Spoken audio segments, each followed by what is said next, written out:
I want to talk to you about saddle fit from a saddle maker's perspective and what's out there, some of the misconceptions that are out there. And I'm going to give you the Cliff Notes version, okay? And we can go through this a long time, and I can talk saddle fit all day long if you wanted to. But I'm just going to kind of hit the highlights, and hopefully it helps you a little bit. But probably the biggest thing I want you to understand is there are no saddle companies out there trying to hurt your horse. Okay, I've not found one significant saddle company out there who's building a saddle tree thinking it's going to hurt your horse. And so just because a saddle doesn't fit doesn't mean the company's bad. It means that the saddle doesn't fit. And so our company, we make about 7 different tree widths. And we make gated trees, we make Arab trees, we make wide trees, we make thoroughbred type trees, we make all different types of trees. And the problem with that is our consumers aren't going to carry 8 different tree widths in one saddle in 4 colors and 3 seat sizes. And so they're just not going to do it. They would stock one saddle at about 20 deep and can't afford to stock the others. So they carry a variety. We're not the only company that does that. And so we try to build saddles that fit average horses. Usually when we have saddle fitting problems, they either just have the wrong tree, or they have an unaverage horse, or they have unusual circumstances. For example, the hardest group of people for us to fit horses or keep saddles from soaring are the police officers. And the reason why is because they sit on horses in one spot for a long period and stare at people. And they don't really move around a lot. Now some of them do. I was in Washington, D.C. last week, and those guys are moving around a lot. But on an average, they're sitting around a lot, and so what we have is we have a lot of horses that get sore in the loin. And that's unusual. And so that's an unusual circumstance. The other thing with that is we fit saddles on horses that stand still. How many of y'all stand still on your horses when you go trail riding? Very few of us. And so really, if you want to fit a saddle, you need to fit a saddle for what you're doing the most of. And so when your feet hurt, you get out and you kind of walk around and try to distribute the weight on your feet to keep it from soaring.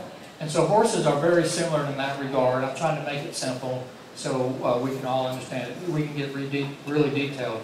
And so saddle soaring is caused by a lot of pressure in one area over an extended period of time. A lot of pressure in one area over an extended period of time. Usually what happens is the pressure is there, it stops the blood from flowing in that area, and it kills the sweat glands and the hair turns white. Anybody have horses with the hairs turn white as a result of that? Yeah, so some of us have that, okay? I have one.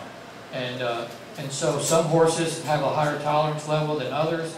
I've had horses who have soared because of dressage horses on the side. You can literally see on the horse the person's legs from putting pressure. Dressage horse very sensitive, very sensitive. So some horses are more sensitive than others.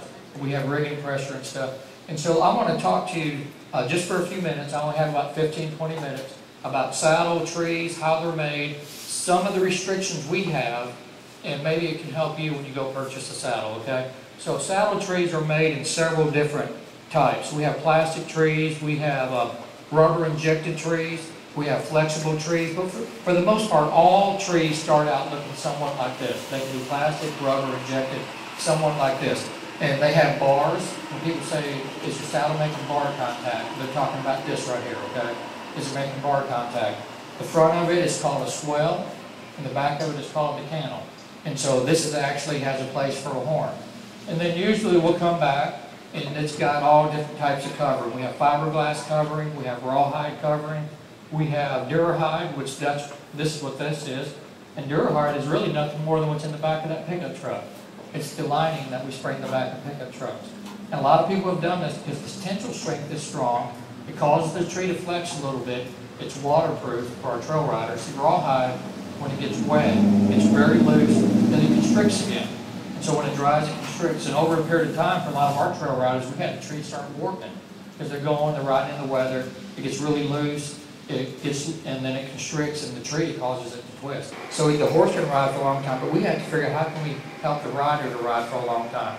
And so if you're that person, you don't want to get a really wide horse, because the wider the horse, the wider the spread, then the wider the tree. Okay, does that kind of make sense? And so if you're that person, you need a narrow-bodied horse. And so that way this can be narrower. Now let me talk about gullet width, just real quick.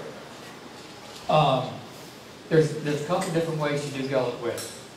One way to do gullet width is you leave the gullet width the same. This area, this is gullet width, okay? When somebody talks about tree width, they're saying, and you hear people say, you need a 7-inch gullet, you need a 7.5-inch gullet, you need a 6.5, whatever it might be. And so, when you come in shopping for a saddle, you're thinking, I've got a big horse, I need a 7-inch gullet. Well, our industry does gullet width all different types of ways. One is they leave this the same, and they change the angle of the bar, okay? And so they leave the gullet width the same, and they change the angle of the bar. They might have a 90-degree angle on the bar, and for a wide tree, they change it to a 93, 94-degree angle. And so that helps our ladies because it doesn't spread them out a lot through the stride. The other way they do it is they change the gullet width itself. And so who needs that? Who needs a really wide gullet width? For the horses that are very mutt-withered, wide-bodied horses. Have y'all seen those? A lot of your traditional foundation type quarter horses are a great example. Some of them are very mutt-withered, and they get wide quick. See, when we fit horses, we don't have to fit the first 8 inches of their back. You know, this bar right here is about 6.5 inches. So after about 8 inches, I really don't care what I care, but y'all understand the concept. I don't really care what the rest of the conformation of the horse's back looks like. Because once I get the first 8 inches, I'm good. And I find that a lot we do a lot of sport horses. And the sport horses are usually high withered, and they're very big chested, but they're not very wide shouldered for a saddle. And so people think they need an extra wide tree. Well, very often a wide tree would fit just fine because they really get big after they get about 10 inches down. Is when they really get big, they really muscle out. But if they got high wither, then a wide tree would fit normally because we only fit in about the first 8 inches. Does that kind of make sense? And so when you're going out looking for saddles, I would suggest, instead of going out and saying, because what, there's no rule of thumb on tree width. Okay, everybody can have different semi-quarter horsepower. There's no rule of thumb. There's different ways to do tree width. If I was buying a saddle, I would go in and describe my horse. I have a high-withered, narrow-chested, sway back, thoroughbred 15-year-old walking horse. Do you have anything that would fit that type of horse? Instead of saying, I need a semi-quarter horse tree or a 7-inch gullet, because you're not really sure what you're going to do. And what that does, it helps the dealer to be able to give you more insight than on different types of saddles. Now, I would be the first one to say, and I don't know if I'm proud of it, but it's reality. My saddles do not fit everybody's horse, and that's just part of it. You're buying a Jeremiah Watts $15,000 semi-quarter horse, nice saddle that's all hand tooled and has designs on it and scenes that you can pick out whatever you want in it, and you're putting it on a big draft perch run, it's not going to fit, even though it's a $15,000 saddle, okay? I know that's an extreme example, but I don't want you to think just because you go out and buy a $15,000 saddle it's going to fit your horse better. It's a drafting tool they use for drafting, and it's great to do saddle fittings because if you are going out and you want to see if your horse is symmetrical, you can actually go up to about where the saddle is going to sit and just push it down and pull it up and you have your horse's back. So it's a great tool. And so normally though, when I go out and I do saddle fittings, if I have a bare tree, I start with a bare tree and work my way up. And there's really two main issues that people look at, and there's more, but two main issues you look at when you do saddle fitting. One is the wither, and two is the length. And so saddle fit, if you put a tree on there, you can see it real easy how it fits. And so I've got this little tree right here. This is actually two of them, but I couldn't pull them apart. And so you put this saddle tree on here, you can see it doesn't fit, right? And so what does that mean? The saddle is too what? There, that horse is very narrow.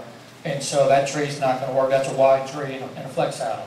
And so we would need to work our way down and go from there.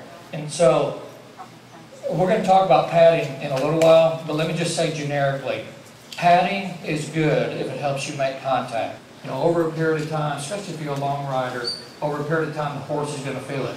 But if you try to help absorb contact, it works good. And so we've come out with things like this. This is a bridge pad. It's made by, we make one, but Skeetal makes one also. So if your horse is a little bit narrow in the shoulders, you can't afford to go out and buy another saddle, you can get something like this, and they make this in different thicknesses. And it actually fills in the hollow areas of the horse's back and helps you make contact. And so that goes there. Your saddle pad goes on top. This is a memory foam. It actually collapses with weight. The pad goes on top, and you put your saddle on, and you have a pretty nice fit. And so it kind of helps with that area. So there's all different types of help tools that are out there. And so then the other thing we would look at, and I don't have a saddle this narrow, but if you're putting the saddle on the horse's back and it makes contact down here but not up top, then the saddle is too narrow.